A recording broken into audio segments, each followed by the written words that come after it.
రెనవట్ల గ్రామం అది. మా ఆయనకు ఎలక్షన్కి నిలబడ్డాడు మున్సిపల్ ఎలక్షన్లో. ಮತ್ತೆ ఎక్కువ మెజార్టీ కూడా నా భర్తకే వచ్చింది. 493 మెజార్టీ వచ్చింది. 625 ఓటర్లు ఉంటే 335 ఓట్లతోన 493 మెజార్టీతోనే గెలిచిండు. తిరుపతి అన్న ఉండి మీ చైర్మన్ కావాలని అడిగితే మీ ఊర్లో 5 గెలుచుకుంటారా చైర్మన్ చూద్దాం తర్వాత అని చెప్పిండు. అన్న మీద నమ్మకంతో మా ఆయనని మా వార్డులో తిరగనియలేదు. మేము మొత్తం మా ఆడోళం తిరిగినాం. మా వార్డులో మొత్తం ఆడోళం తిరిగి మా ఆయనని అత్యంత మెజార్టీతోనే గెలిపించుకున్నాం.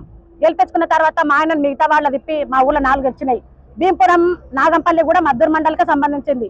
ఆ ఊర్లో కూడా మనకు సంబంధించిన పిల్లగాడి సంజీవు నాగంపల్లిలో శ్యామప్పన్న భార్య నిలబడ్డది. వాళ్ళ కోసం కూడా ఈయన తిరుగులాడిండు, ప్రచారం చేసిండు, వాళ్ళని కూడా గెలిపించుకొచ్చిండు. వాళ్ళకి ఏ సాయం కావాలన్నా ఆర్థికంగా సాయం చేసిండు. మిగతా ఓటర్ల కోసం కూడా అడిగి గెలుచుకొచ్చిండు. మా ఆయన 6 మందిని గెలిపించుకొచ్చిండు. మద్దూరు మండలంలో 2 వచ్చిర్రు. ఆ గెలవనికే కూడా వాళ్ళు తనలాడి గెలిచిండ్రు వార్డు మెంబర్ కోసము.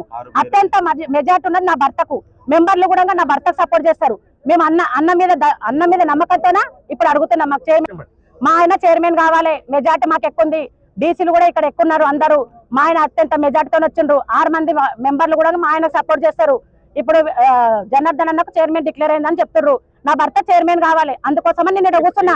హామీ ఇచ్చిర్రా అంటే 5 మందిని గెలుచుకోండిరా తర్వాత చూద్దామని చెప్పిండు అన్న.